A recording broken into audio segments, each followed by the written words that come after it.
True horror stories. Windows to nowhere, eyes watching from an empty room. The air bit at my knuckles as I shoved them deeper into the pockets of my frayed jacket, the kind of chill that sneaks into your bones and makes you feel alive. It was a Friday night in late October, 1998, and Ardmore, Pennsylvania, lay quiet under a sky bruised with clouds. My sneakers scuffed against the cracked sidewalk as I walked toward the edge of town, where the streetlights flickered and the world felt a little less tame. I was 16, restless, and hungry for something more than the monotony of high school and my parents' endless debates over bills at the kitchen table. Ardmore wasn't a place for adventure, it was a sleepy suburb where the most exciting event was the annual fair, and even that felt like a rerun. But tonight, my friends and I had plans, the kind that made my pulse quicken with a mix of dread and thrill. We were heading to the old church in Narberth, a place that whispered secrets we were too young to understand but too curious to ignore. I met them at the corner of Haverford Road, where the glow of a single street lamp spilled over our little crew. Lila was there first, her dark hair tucked under a knit beanie, blowing on her hands to warm them. She had a sharpness to her, a quick laugh that hit a mind always calculating the risks. Sophie lingered beside her, sketching in a tattered notebook, her blonde curls catching the light as she muttered about the cold. Ethan, all lanky limbs and nervous energy, paced nearby, tossing a hacky sack and missing it half the time. Caleb leaned against a mailbox, his flannel shirt untucked, pretending to be above it all, though I caught the glint of excitement in his eyes. Nora was late, as usual, but when she jogged up, her breath puffing in the air, she grinned like she'd already won the night. We were a mismatched bunch, tied together by boredom and a shared need to push boundaries, and tonight, those boundaries lay at 198, Elmwood Avenue. The walk to Narberth took us past rows of tidy houses, their windows glowing with the warmth we'd left behind. I felt a pang of something, envy, maybe, for the families inside, oblivious to the pull of the unknown. Lila led the way, her boots crunching on fallen leaves, and I fell into step beside her, our shoulders brushing occasionally. "You sure about this, Alex?" she asked, her voice low, teasing. "Last time, you nearly tripped climbing that fence." I rolled my eyes, heat creeping up my neck. I was distracted, I shot back, which wasn't entirely a lie. The church had a way of getting under your skin, its silhouette looming in my memory like a warning I couldn't heed. Sophie glanced up from her sketchbook, her pencil pausing. "It's just a building," she said, but her voice wavered, betraying her bravado. Ethan caught the hacky sack and snorted. "Yeah, a building with ghosts." Caleb smirked but stayed quiet, and Nora just laughed, the sound bright against the night's hush. When we reached Elmwood Avenue, the church came into view, a hulking shadow crouched behind an 8-foot chain-link fence. Its steeple was broken, jagged against the sky like a snapped bone, and the windows were dark, some boarded, others gaping like empty eyes. The lot was overgrown, weeds tangling around rusted hymnals and shattered glass that G.L. Mahmood in the moonlight. My stomach twisted, not from fear, not yet, but from the weight of stepping into a place that didn't belong to us. The fence rattled as Caleb climbed first, his movements sure, and I followed, gripping the cold metal until my palms stung. Lila scrambled up next, then Sophie, who hesitated at the top, her knuckles white. "Don't look down," I called softly, and she nodded, dropping to the other side with a thud. Ethan nearly slipped, cursing under his breath, and Nora vaulted over like it was nothing, landing with a grin. We were in, and the church waited, silent but alive in a way I couldn't explain. The side window we always used was low, its frame splintered, and I ducked through first, my sneakers sinking into the dirt floor inside. The first thing that hit me was the smell, musty, like old books left in the rain, mixed with something sharper, metallic. The entire first floor was a ruin, the wooden planks long gone, leaving only earth and a yawning hole in the center where concrete stairs plunged to the basement. Moonlight filtered through the broken roof, casting jagged shadows that danced as clouds moved overhead. I stood there, my breath shallow, feeling the others crowd in behind me. "Creepy as ever," Nora whispered, her voice echoing faintly. Ethan flicked on a flashlight, the beam slicing through the gloom, revealing graffiti scrawled on the walls, names, dates, curses. Lila's hand brushed my arm, and I flinched, earning a smirk. "Jumpy already?" she said. I didn't answer, too busy scanning the darkness, half expecting something to move. We descended the stairs single file, the concrete cold through my soles. The basement opened into a large room, its walls stained with damp, the air thick with neglect. Broken chairs were scattered like bones, and a couch sagged in one corner, its springs poking through torn fabric. A pile of empty beer cans glinted near the wall, left by other trespassers, maybe kids like us. Caleb kicked at the dirt, sending up a puff of dust, while Sophie set her sketchbook on a chair, already doodling the scene. Ethan, clutching a bottle of cheap vodka we'd swiped from his brother, took a swig and coughed, his face screwing up. "Smooth," he rasped, passing it to Nora, who sipped and laughed. I took a small pull when it came to me, the burn grounding me, though I wasn't here to get drunk. The church had a pull stronger than liquor, a mystery that tugged at me like a tide. Lila found an old hymn book, its pages brittle, and read aloud in a mock preacher voice, making Sophie giggle. "Save your souls," she boomed, waving the book, and I couldn't help but smile, the tension in my chest easing. But Ethan was getting loud, his voice bouncing off the walls as he recounted a ghost story he'd heard about the church, some preacher who'd lost his mind here decades ago. "Shut it, Ethan," I hissed, glancing at the doorway, the darkness beyond it suddenly heavier. He grinned, undeterred, and took another swig, stumbling slightly. Caleb rolled his eyes, muttering about lightweights, but I saw his hand linger near his pocket, where I knew he kept a switchblade he'd never admit to carrying. Nora sprawled on the couch, ignoring its filth, and started humming a tune, off-key but defiant. For a moment, we were just kids, untouchable, the night hours to shape. Then it happened, a door slammed, the sound like a gunshot in the stillness. My heart lurched, and I froze, the vodka bottle slipping from my hand to land softly in the dirt. Lila's eyes met mine, wide and searching, while Sophie gasped, her sketchbook tumbling. Ethan's flashlight beam swung wildly, catching Caleb's tense jaw, Nora's sudden stillness. "What the hell was that?" Ethan whispered, his bravado gone.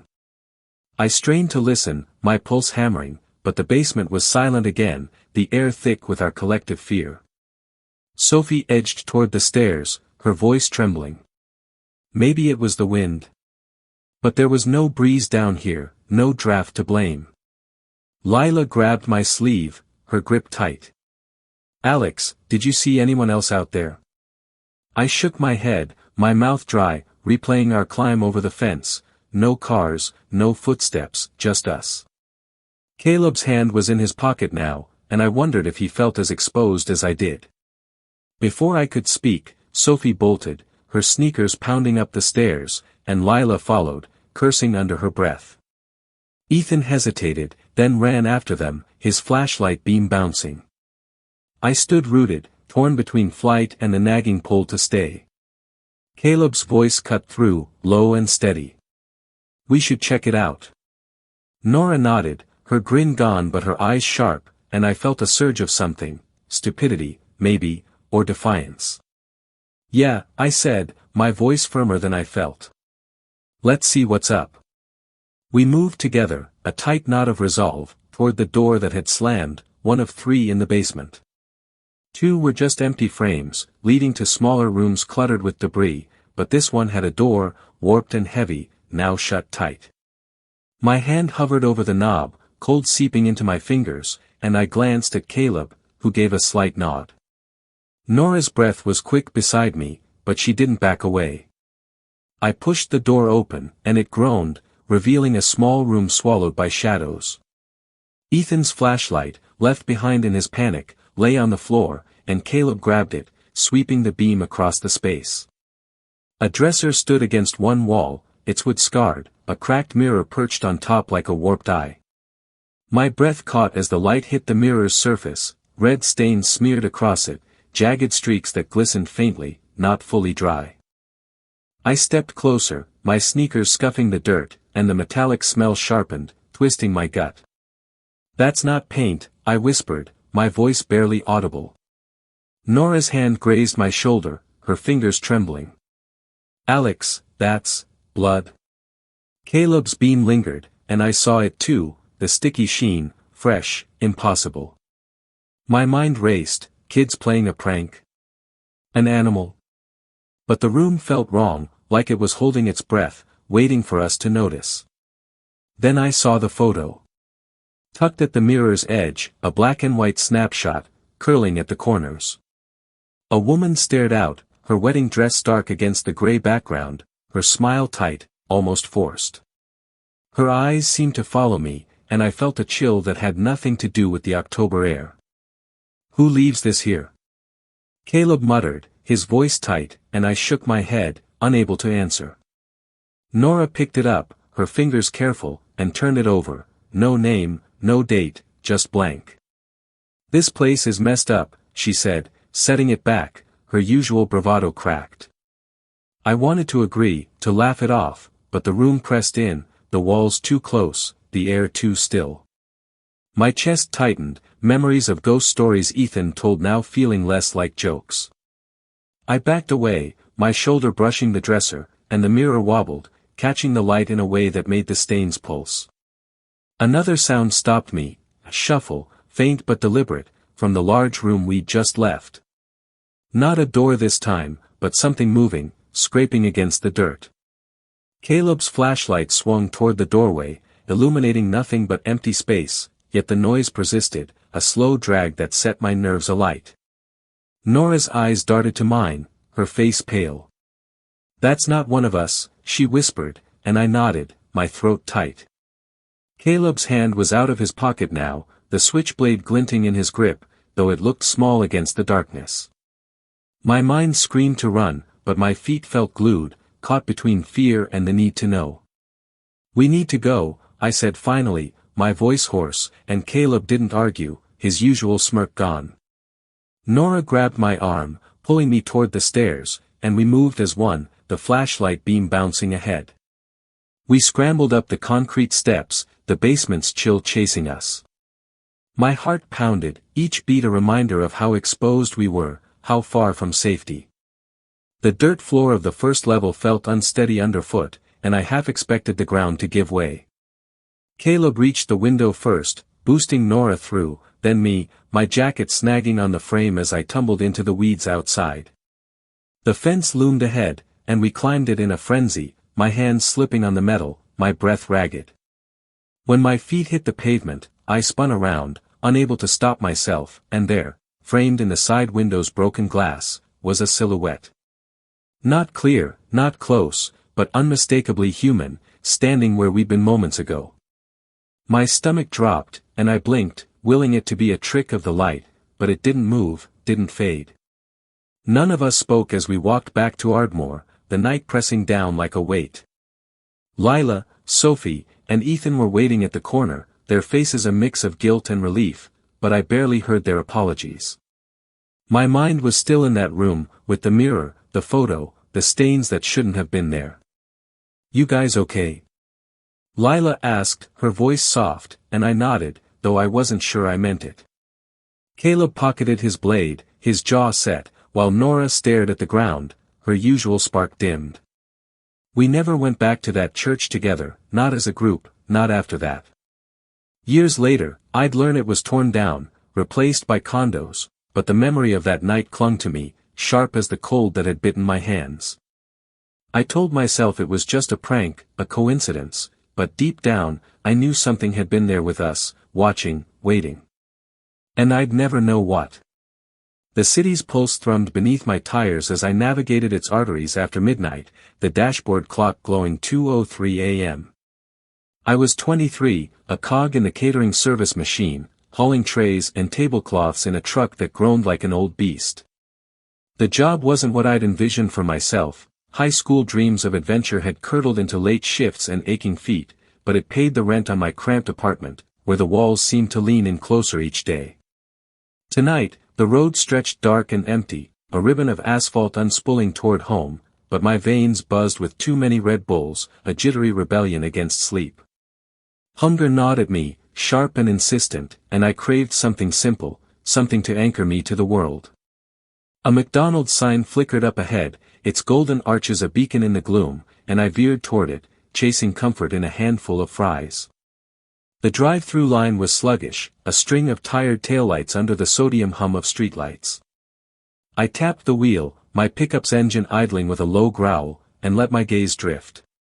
The lot was mostly empty, save for a car tucked in the far corner, an old Volkswagen, its paint chipped like peeling skin, windows tinted so dark they swallowed the light. Odd, I thought, my fingers tightening on the wheel. The restaurant was drive-through only this late, no dine-in, no loitering employees in reserved spots. My mind flickered to a lesson hard-learned in my teens: trust the prickle at the base of your neck.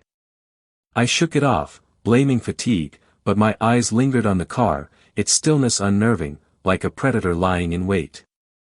The cashier handed me my bag, her voice a bored drone, and I muttered thanks, the fries' warmth seeping through the paper. I pulled away, but the Volkswagen's shadow clung to my thoughts, a smudge I couldn't erase. Home was 10 minutes away, a box of chipped paint and creaky floors, but I wasn't ready for its silence. Loneliness had a way of creeping in after shifts, curling around me like damp air, and I needed space to breathe. The city gave way to lusher edges, where trees loomed thicker, their branches clawing at the sky. A nature preserve lay just down the road, a sprawling forest climbing a mountain, its peak crowned by a scenic lookout that glittered with city lights below. I'd gone there years ago with friends, sprawled on the grass, trading stories under the stars. Work had stolen those nights, chaining me to schedules, but tonight, I craved that old freedom. The preserve was closed, its gates locked, but a gravel patch off the main road served as a starting point for the winding path to the top. I turned in, my headlights sweeping over stones that crunched like brittle bones, and parked, the engine's tick a fading heartbeat in the dark. Before I could step out, headlights flared behind me, slicing through the rearview mirror. My chest tightened, a reflex born of instinct, and I squinted as a car rolled into the lot. The Volkswagen. Its shape was unmistakable, hunched and deliberate, parking a dozen yards away. My pulse quickened, a drumbeat urging flight, but I stayed put, fingers drumming the dash. What were the odds? My mind churned, coincidence, maybe, but the preserve was no late-night hotspot, not at 2:30 a.m. on a Tuesday.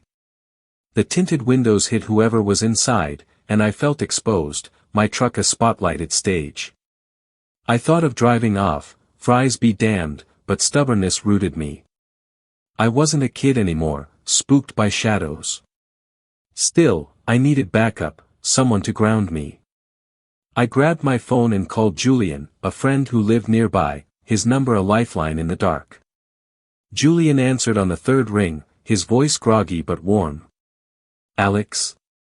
What's up, man? It's stupid late." I forced a laugh, glancing at the Volkswagen, its engine now silent. "Yeah, I know. Wired from work, stuck at the preserve lot. You up for a quick hang?" My tone was light, but my eyes never left the car, its doors still closed, no sound spilling out. Julian groaned, papers rustling in the background, he was always burning the midnight oil on some college paper. "Dude, I'm neck deep in citations, but, screw it.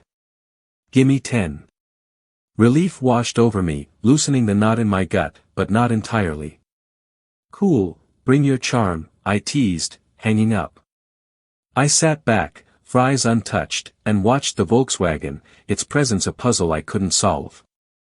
Was it just some stoner picking the same spot? Or had I caught someone's eye at McDonald's, someone who trailed me here? The wait stretched, each minute taut with unease. I cracked my window, the night air sharp with pine and damp earth, but no music or voices came from the other car. My thoughts drifted to my life's edges, work's grind, the apartment's emptiness, the dog I'd just gotten, a mutt named Tucker who'd probably be chewing my couch by now. I'd taken the catering gig thinking it'd be temporary, a bridge to something better, but years had slipped by, and here I was, chasing fries and ghosts. The Volkswagen felt like a mirror, reflecting my own displacement, but with a darker tint. Headlights broke my reverie, Julian's beat-up sedan pulling in, gravel popping under his tires. He parked beside me, his lanky frame unfolding as he stepped out, a hoodie slung over his shoulders. "You owe me, man," he called, grinning, but his eyes flicked to the Volkswagen, catching my attention. We leaned against my truck, the night swallowing our words as I explained the car's odd appearance at McDonald's and now here. Julian shrugged, his nonchalance a contrast to my coiled nerves. "Probably just randos, Alex. Chill." But his hand lingered in his pocket, a tell I knew meant he wasn't as relaxed as he seemed. I nodded, wanting to believe him, and we started up the path, the gravel giving way to packed dirt that muffled our steps. The forest loomed, trees knitting a canopy that blocked the moon, and I felt the city's weight lift, replaced by something older, wilder. Julian's chatter, about his paper, some professor's grudge, grounded me, but I kept glancing back, the Volkswagen silhouette fading as the path curved. My fries dangled in the bag, cold now, a reminder of why I'd come, but hunger had morphed into vigilance. Before the lot vanished from sight, I stopped, my breath catching. The Volkswagen's doors opened, all four at once, like a choreographed act. Four figures stepped out, their shapes blurred by distance, standing in a loose circle. They didn't speak, didn't move, just looked at each other, their silence louder than any shout. My skin prickled, and I nudged Julian, who froze mid-sentence. "What the hell?" he whispered, his eyes narrowing. The figures shifted, heads turning toward the path, and I grabbed his arm, pulling him forward until the trees hit us. My heart raced, not just from fear but from a deeper unease, a sense of being seen, hunted. Julian's casual air cracked, his voice low. "Okay, that's weird. They smoking or what?" I shook my head, my mind spinning scenarios, lost travelers, delinquents, worse. "Let's just get to the top," I muttered, needing the open sky to clear my head. The lookout was a clearing at the peak, a rock wall guarding the drop to the valley below, where the city sparkled like scattered coins. We climbed onto the wall, the stone cold through my jeans, and I forced myself to eat, the fries tasteless now. Julian sprawled beside me, picking at his own snack, his jokes half-hearted. The view should have soothed me, but my thoughts kept snagging on those figures, their stillness unnatural. I wondered what drove me here tonight, not just hunger, but a restlessness I couldn't name, a need to outrun the monotony that threatened to swallow me. Julian's life seemed fuller, school, plans, a future, while mine felt like a loop, each shift blending into the next. "You ever feel stuck?" I asked, the words slipping out. He glanced at me, surprised, then nodded. "Yeah, sometimes. But you keep moving, right?" His honesty steadied me, a reminder we weren't so different. Laughter shattered the quiet, loud, jagged, coming up the path. Three guys emerged, their silhouettes sharp against the trees, passing what looked like a blunt. My muscles tensed, but they seemed friendly, their grins loose as they approached. The leader was broad, tattoos curling up his neck, a nose ring glinting as he exhaled smoke. "Yo, wanna hit?" he offered, his voice rough but warm. I shook my head, and Julian did the same, his posture stiff. One of the others, wiry with a crooked smile, laughed. "What, you too good for us?" Julian scoffed, his temper flaring, and I shot him a look, willing him to stay cool. Something about the leader's eyes, sharp, calculating, stirred my unease, and I acted on impulse, my voice steady but probing. "You guys at McDonald's earlier?" The air shifted, their smiles dropping like shutters. The leader's gaze narrowed, his friends freezing, and silence stretched, heavy as fog. My heart thudded, the question a misstep I couldn't retract. The leader finally spoke, his tone clipped. "I work nights. Just got off." He tugged his hoodie, revealing a McDonald's uniform, the logo faded but clear. "Come here to chill after." His words were plausible, but his eyes didn't match, darting to his friends, who stood too still, like actors awaiting a cue. I nodded, forcing a smile, but my mind screamed, 4 guys got out of that car. Where's the 4th? Julian's foot nudged mine, a signal we were on the same page, and I felt the weight of our isolation, the forest a cage around us. Cool spot, I said, standing, my voice casual despite the panic clawing my chest. Julian rose too, his hand in his pocket again, and I prayed he wouldn't do anything rash. The leader watched us, his blunt forgotten, and I sensed a hidden anger, a fracture beneath his calm. Julian stopped, his breath hitching, and pointed to the trees. There, half shrouded in darkness, was the 4th guy, his figure lean and motionless, holding something, a stick, a knife, I couldn't tell. My stomach lurched, fear blooming into certainty, this wasn't random. The moment our eyes met his, he moved, stepping forward with purpose. Run, I hissed, and we bolted, the path blurring underfoot. Branches snapped behind us, footsteps pounding, the 3 others joining the chase. My lungs burned, adrenaline drowning thought, but I felt Julian beside me, his gasps matching mine. The parking lot loomed, my truck a lifeline, and I dove inside, keys shaking as I started it. Julian's sedan roared to life, and we peeled out, gravel spraying, the Volkswagen's headlights flaring in my mirror as the guys scrambled to follow. I didn't drive home, fear of leading them there too raw. I called Julian, my voice trembling. Meet at your place. We good? He agreed, breathless, and we rendezvoused on his quiet street, our cars idling under a street lamp. Shock painted his face, mirroring mine, and we pieced together the night, our words tumbling over each other. What did they want? Julian asked, his hands gripping his phone, where he'd snapped a photo of the 3 guys when they weren't looking. I stared at it, tattoos, nose ring, cold eyes, and felt a chill deeper than the night's. Robbery? Revenge? I had no answers, only dread. Julian's bravado hid fear, his fingers tapping restlessly, and I saw my own isolation reflected, 2 guys too stubborn to admit how close we'd come to something worse. The next day, I dragged Julian to the McDonald's, my day off fueled by a need to act. The lot looked mundane in daylight, the Volkswagen's menace a memory. We approached a young employee, his apron stained, and showed him the photo, spilling the story. His eyes widened, a horror movie unfolding in his voice. That guy's ex worked here. He went nuts when she dumped him, stalked her, parked out here, got fired. Cops slapped a restraining order, but he keeps coming back. My blood ran cold, Julian's face paling beside me. Why me? Had I just been in the wrong place, a random target for his unhinged rage? The employee promised to report it, but his tone held little hope, and I left feeling exposed, my truck's familiar rumble no shield against the unknown. I haven't gone back to that McDonald's or the preserve, the lookout's beauty tainted. Julian's photo sits in my phone, a reminder I don't know what to use.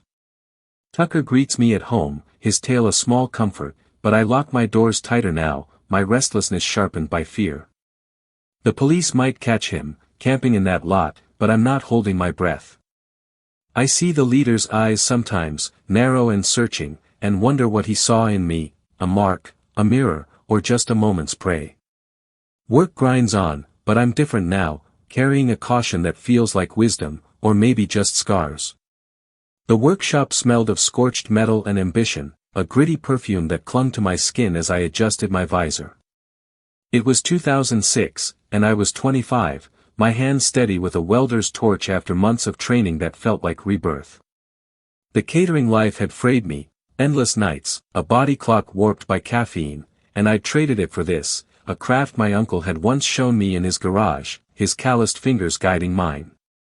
Now, in a cavernous shop on the city's edge, I fused steel, each bead of molten light a promise of control. My muscles ached as I angled the torch, sparks cascading like tiny comets, but my mind wandered, tracing the arc of my choices. I wasn't just building frames or railings, I was forging a path, one that might outlast the restlessness that still gnawed at me when the city's hum grew too loud.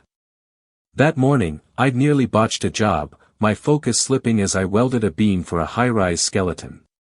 The torch had flared too close to my glove, the heat kissing my wrist before I jerked back, heart hammering. My foreman, Carl, a grizzled man with eyes like flint, clapped my shoulder after, his voice gruff. "Keep your head here, Alex. Metal don't forgive." I nodded, swallowing the shame, but the near miss lingered, a reminder of how thin the line was between mastery and ruin. I thought of Tucker, my mutt waiting at home, his eager bark a tether to something softer. Work demanded precision, but my mind churned with bigger questions. Where was I going? The catering grind had been a trap, but welding, for all its promise, felt like a gamble, each spark a bet on a future I couldn't quite see. After my shift, I drove to a friend's party, the city's skyline a jagged crown against the dusk. My truck rattled over potholes, the radio spitting static, and I let the noise fill the silence of my thoughts. I'd been solitary lately, friendships fraying under work's weight, but tonight, I craved connection, a spark of something alive. The party was in a loft, all exposed brick and laughter, the air thick with beer and possibility. I lingered by the kitchen, nursing a drink, when she caught my eye, Elena, her dark hair catching the light like polished wood, her smile a quiet challenge. She was talking to someone, her hands animated, but her glance flicked to me, and I felt a pull, like gravity shifting. I crossed the room, my boots heavy on the hardwood, and introduced myself, my voice steadier than my pulse. "Alex," I said, offering a hand. She took it, her grip firm. "Elena. You look like you're hiding from the fun." Her teasing disarmed me, and we talked, the party fading to a hum. Elena was a nurse, her days spent stitching lives back together, and I envied her clarity, her purpose. "You ever get tired of it?" I asked, swirling my drink. "Saving people." She tilted her head, her eyes searching mine. "Not tired. Scared, sometimes. You can't save everyone." Her honesty cracked something open in me, and I told her about welding, the torch's heat, the way it felt like taming chaos.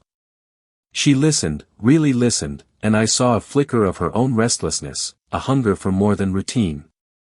We exchanged numbers, and as I drove home, the city's lights blurring past, I felt lighter, like I'd found a piece of something I hadn't known I'd lost. Our first date was at a diner, its neon sign buzzing like a trapped firefly. Elena wore a green scarf, her laughter warm as we shared fries, and I found myself confessing dreams I'd buried, maybe a house someday, space to breathe. "You're a planner," she teased, but her eyes softened, and I saw her own hopes mirrored there. We fell into each other's orbit, dates piling into months, then years. By 2008, we married in a small ceremony, her hand steady in mine, and I felt anchored, the world's edges less jagged. Welding paid enough for a modest place, a row house with creaky stairs, and soon Clara arrived, her tiny fists claiming my heart, followed by Liam, his cries a fierce reminder of life's insistence. I'd come home, metal dust in my hair, and find Elena singing to them, her voice a balm against my fatigue. Clara's first word was, "Light," pointing at a lamp, and I laughed, thinking of my torch's glow. Liam preferred trucks, zooming toys across the floor, and I'd join him, my knees protesting, my mind unwinding. But fatherhood stirred new fears, could I keep them safe? The city felt sharper now, its corners hiding threats I couldn't name. I'd watch Elena, her calm masking exhaustion, and wonder what she carried, what doubts she buried to hold us together. One night, as we lay in bed, the kids asleep, I traced her palm, my voice low. "You ever think about leaving? Somewhere quieter?" She turned to me, her breath warm. "Sometimes. But this is home, Alex. We're building something." Her words steadied me, but I saw a shadow in her eyes, a flicker of longing she didn't voice, and I vowed to give her that someday, a place where fear couldn't follow. Work became my proving ground, each weld a stitch in our future. Carl took me under his wing, teaching me to read blueprints, to see structures in my mind before they rose. "You've got it, kid," he'd say, his rare smile a badge I wore proudly. But the shop had its dangers. One day, a crane misfired, a beam swinging wide, and I dove, shoving a coworker clear. The metal grazed my arm, leaving a bruise like a storm cloud, and I sat afterward, shaking, the crew's thanks a faint echo.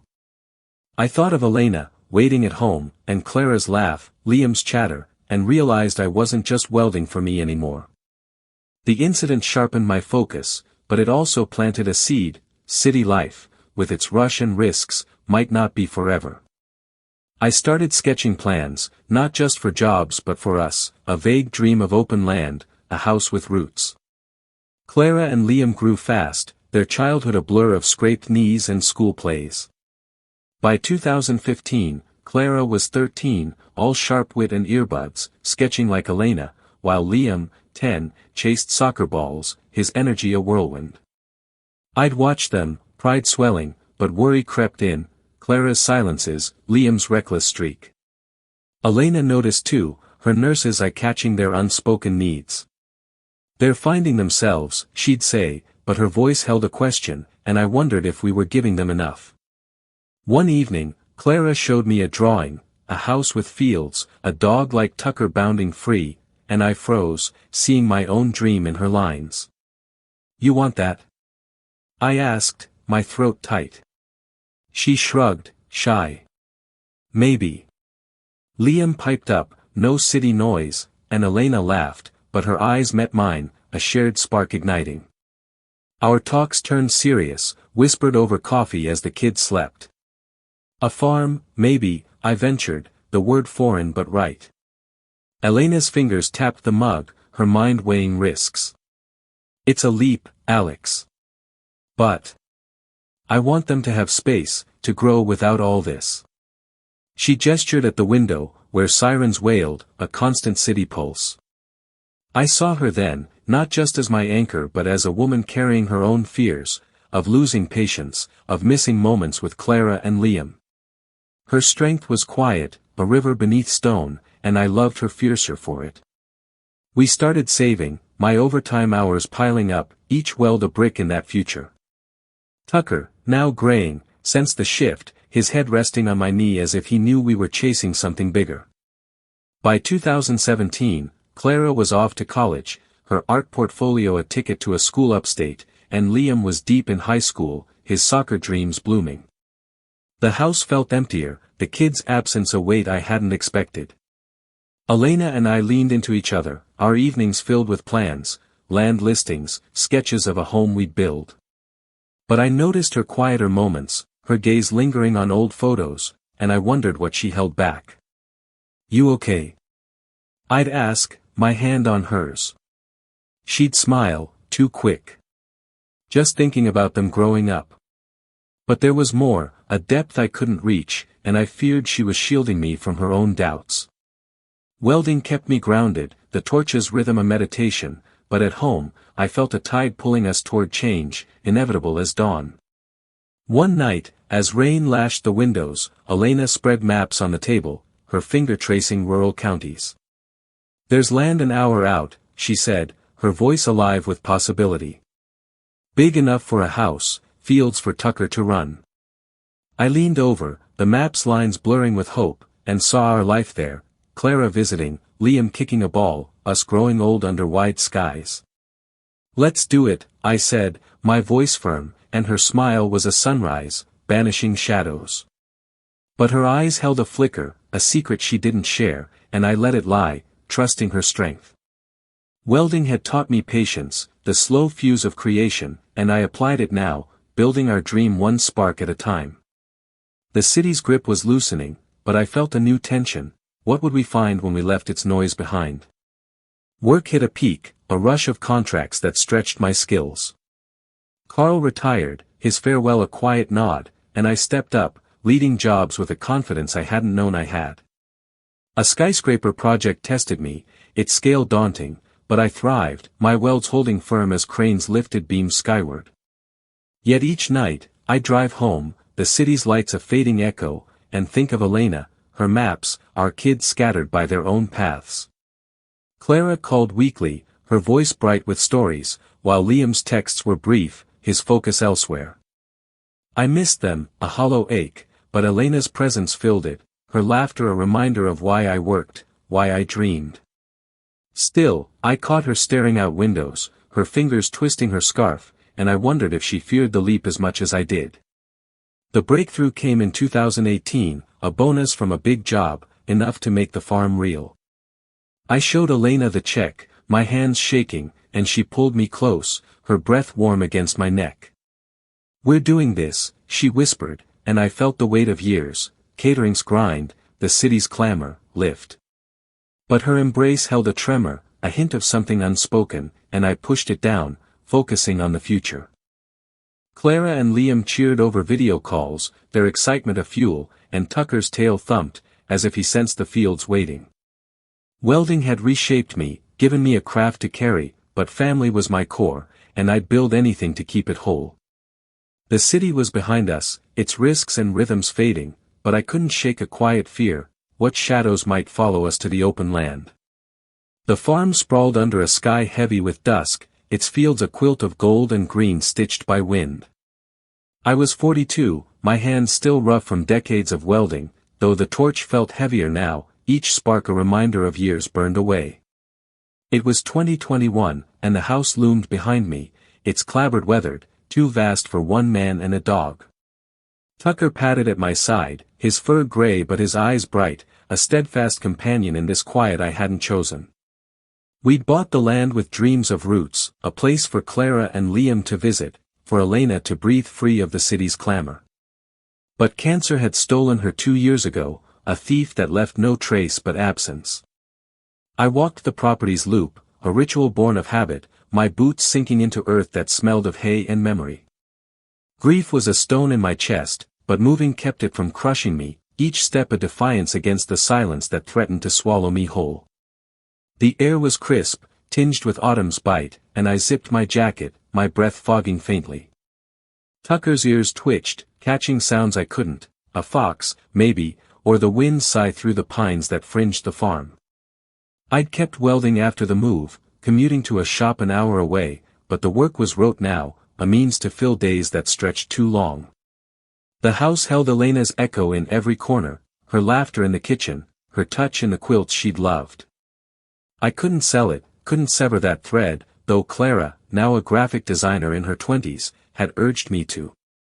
"Dad, it's too big," she'd said last month, her voice sharp over the phone. I'd brushed her off, stubborn, but her words gnawed at me, a truth I wasn't ready to face. As I rounded the loop's curve, my gaze lifted to the second-story window, the bedroom we'd shared, and froze, a flicker of movement, quick as a deer's startle, vanished behind the glass. My pulse surged, a jolt that banished grief's fog. Tucker's head snapped up, his body tense, and I squinted, the window now still, reflecting only clouds. No one should be there, I hadn't entered that room since her death, its door a seal I couldn't break. Anger flared, raw and sudden, at the thought of an intruder defiling her space.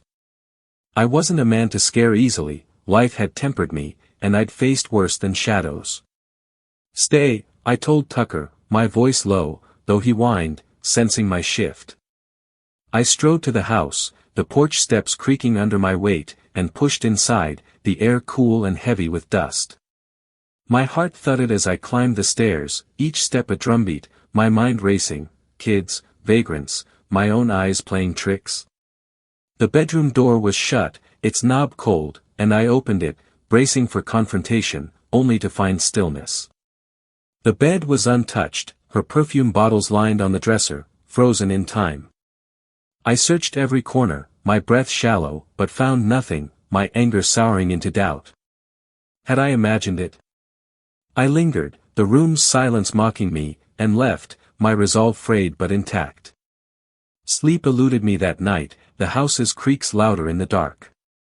Tucker curled at my bedside, his warmth a small anchor, but I lay awake, staring at the ceiling's cracks, tracing paths of loss. Elena's illness had been swift, a diagnosis that gutted us, and I'd failed her in those final months, my temper short, her patience a mirror I couldn't match. Guilt was my shadow now, heavier than the farm's solitude. Near dawn, Tucker's growl snapped me upright, a low rumble that cut the quiet. I listened, ears straining, and heard it, a creak from above, deliberate, like a footfall in the room directly over mine. My skin prickled, not with fear but with a fierce need to protect what was left. I considered the rifle downstairs, locked in its case, but dismissed it. My hands were enough for whatever lurked. Grabbing a flashlight, I crept upstairs, Tucker close, his hackles raised. The beam swept the bedroom, revealing nothing but familiar ghosts, her shawl on a chair, a photo of us laughing.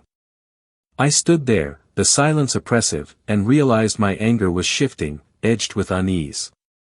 Something was wrong, a violation I couldn't name. The next evening, I returned from work, my truck's headlights carving through the farm's dusk. Tucker greeted me, his tail a metronome, but the kitchen stopped me cold. The lights blazed, though I'd flicked them off that morning. My jaw tightened, certainty blooming, someone was here, toying with me. I checked the house, room by room, Tucker's nose low, but found no trace, no footprints, no forced locks. Panic crept in, a tide I fought with logic. I called the sheriff, my voice steady as I explained, a prowler, maybe, sneaking in. 2 deputies arrived, their boots heavy on the porch, and searched with practiced calm, their flashlights probing corners I'd already scoured. "Nothing, Mr. Reed," the older one said, his tone kind but skeptical. "Old houses play tricks. Call if it happens again." I nodded, my face a mask, but their doubt stung, echoing my own. Alone again, I sat at the kitchen table, Tucker's head on my knee, and stared at the lights, their glow a challenge I couldn't answer.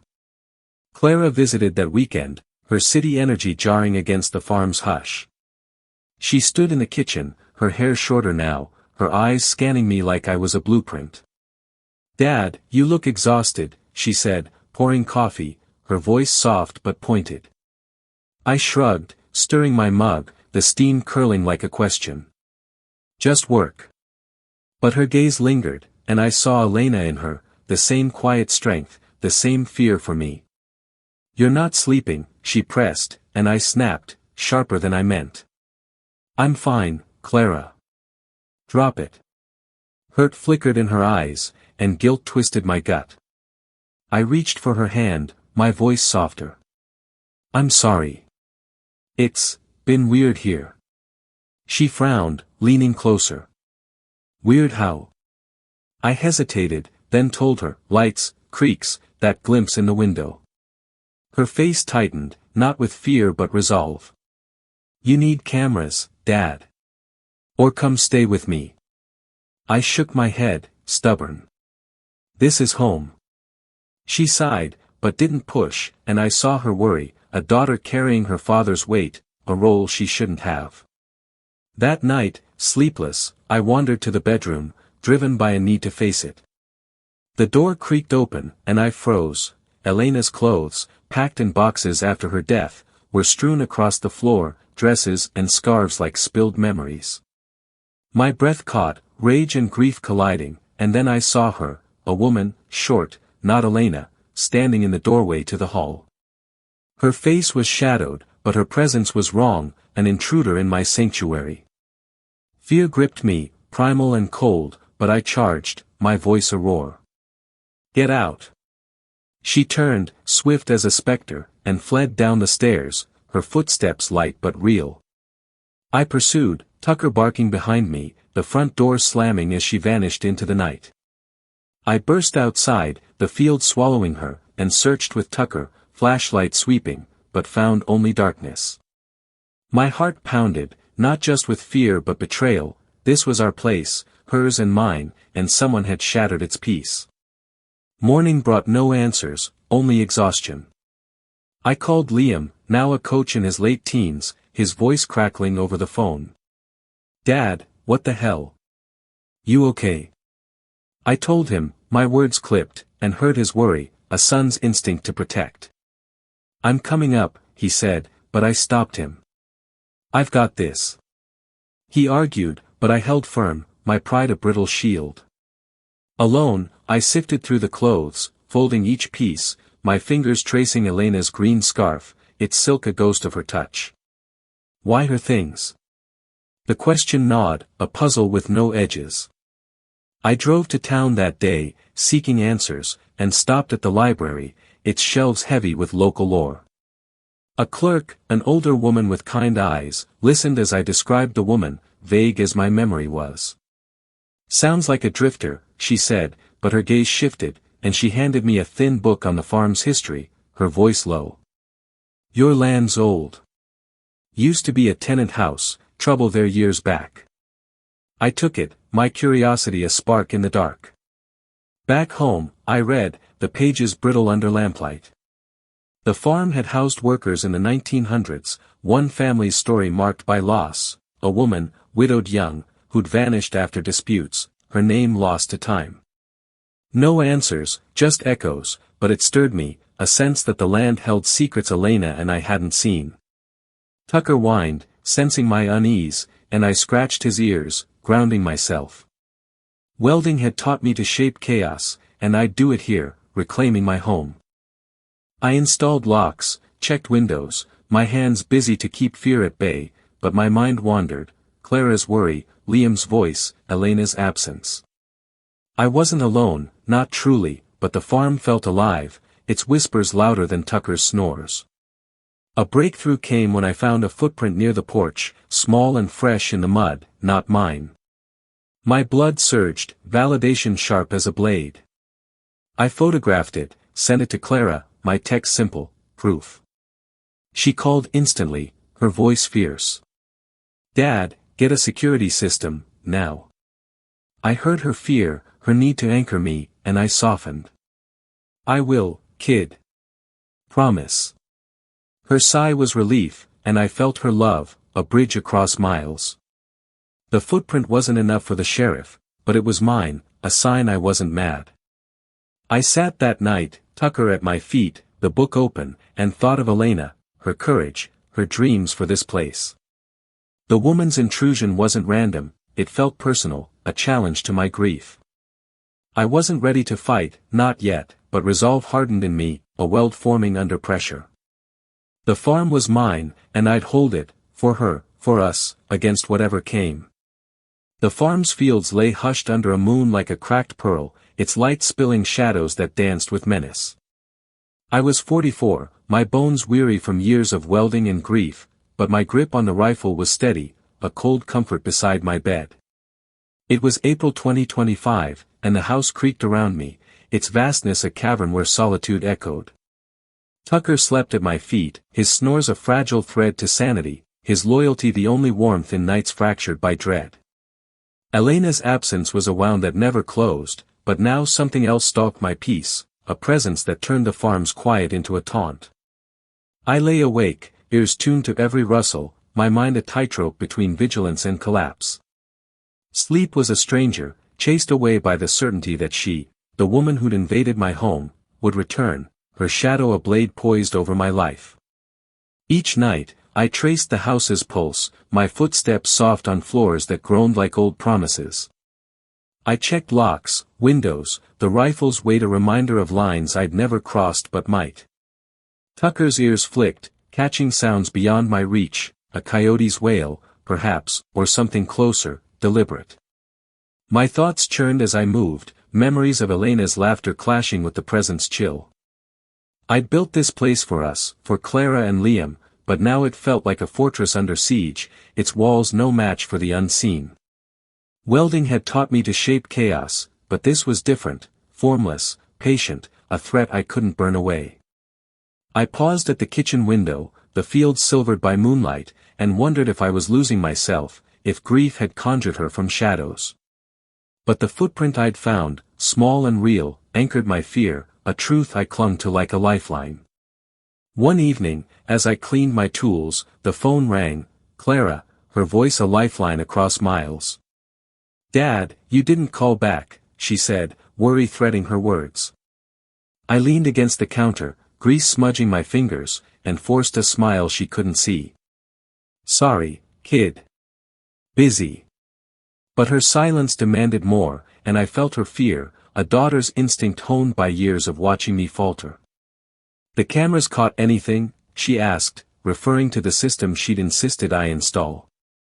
I glanced at the monitor, its grainy feed showing empty fields. "Not yet," I admitted, my voice tight. She sighed, sharp. "Come to the city, just for a bit."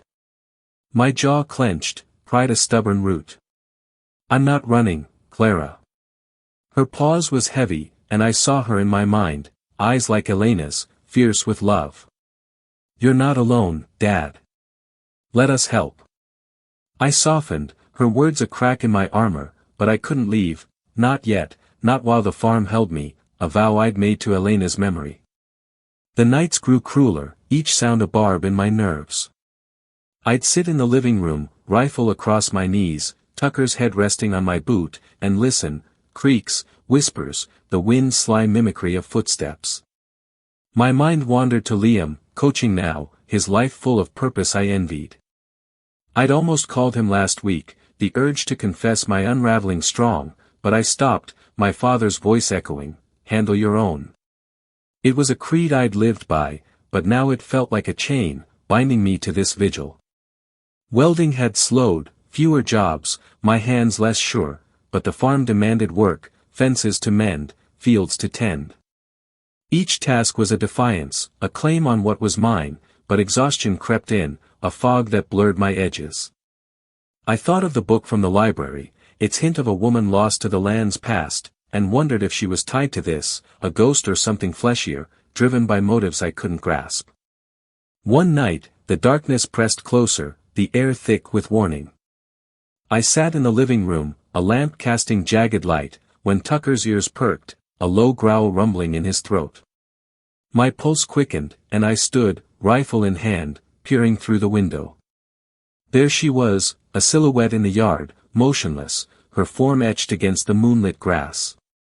My heart stuttered, fear and fury colliding, and I saw her head tilt, as if she knew I watched. The rifle stock was cold against my shoulder, but I hesitated, my finger hovering over the trigger. Who was she? Not Elena, not a drifter's aimless haunt, this felt deliberate, a violation carved for me. Tucker's bark shattered the stillness, and I moved, instinct overriding doubt, my boots heavy as I flung open the door. The night swallowed me, the air sharp with earth and menace, and I shouted, "Show yourself." She stood, unafraid, her silhouette unwavering, and I fired, 3 shots into the sky, the cracks splitting the silence, a warning born of desperation. She ran, a blur dissolving into the pines, and I pursued, Tucker bounding beside me, his barks a fierce chorus. The field stretched endless, their secrets buried in shadow, and I swept the rifle's beam, my breath ragged. Nothing, no tracks, no rustle, only the wind's mocking laugh. I stopped, chest heaving, the rifle heavy in my arms, and felt the weight of my isolation, a man shouting at ghosts. Tucker nosed my hand, his warmth pulling me back, and I stood there, the moon watching, its light a cold judge. She was gone, but her absence was no victory, it was a promise, a vow she'd return. I trudged back, the house looming like a sentinel, and locked the door, my hands shaking not from cold but from truth. This wasn't sustainable, this half-life of fear. Tucker curled at my feet, his trust a mirror to my faltering courage, and I vowed to end this, for him, for Elena, for the man I still wanted to be. Morning brought clarity, sharp as a blade's edge. I drove to town, the library's quiet a contrast to my storm. The same clerk, her eyes kind but guarded, listened as I pressed for more, anything on the farm, the woman from its past. She hesitated, then slid a folder across, her voice low. Found this after you left last. Court records, 1910s. A tenant, Mara, lost her husband, fought the landlord, disappeared. Some said she never left. My pulse surged, the name a spark in the dark. Mara, not a ghost, but a story, maybe tied to the woman haunting me. I read, the pages brittle, detailing her rage, her refusal to leave the land. Was my intruder her echo, a descendant, or something simpler, a squatter claiming old wounds. The clerk's gaze held pity, and I saw her own fear, a woman who knew the past's long fingers. "Be careful," she whispered, and I nodded, my resolve hardening, a weld forming under pressure. Back home, I called Clara and Liam, a video call that bridged our distances. Their faces filled the screen, Clara's sharp, Liam's warm, and I told them, her silhouette, the shots, Mara's story. Clara's eyes widened, her voice fierce. "Dad, you can't keep doing this alone."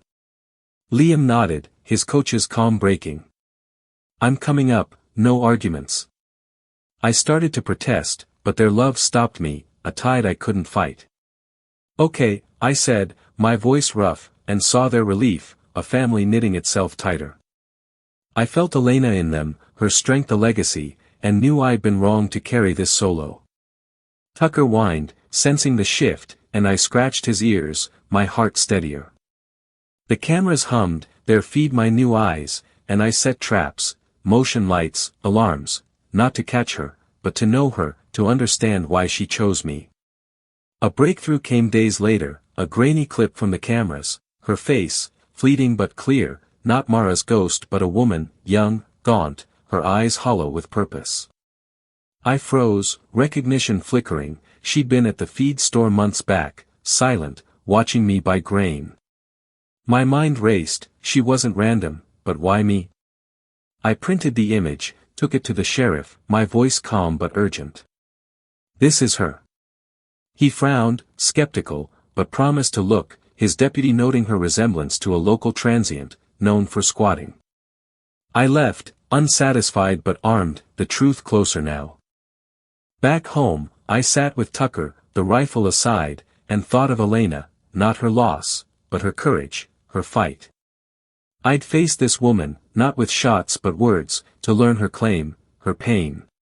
The farm was mine, but maybe she thought it hers, a collision of histories I'd unravel. Nights passed, quieter now, the cameras my sentinels. I welded again, small jobs, the torch's glow a reminder of creation, not destruction. Clara visited, her presence a balm, and Liam planned a trip, his voice a promise. Tucker stayed close, his trust my anchor, and I felt the man I'd been, resilient, not broken, stirring. The woman hadn't returned, but I was ready, not for war but resolution, a well to mend what was cracked. I'd learned her shadow wasn't just fear, it was a mirror, showing me what I'd carried, what I could set down. The farm's field stretched wide, no longer a cage but a canvas, and I'd paint my future here, with Clara's laughter, Liam's strength, Tucker's heart. If she came again, I'd meet her, not as prey but as Alex, whole, unyielding, home.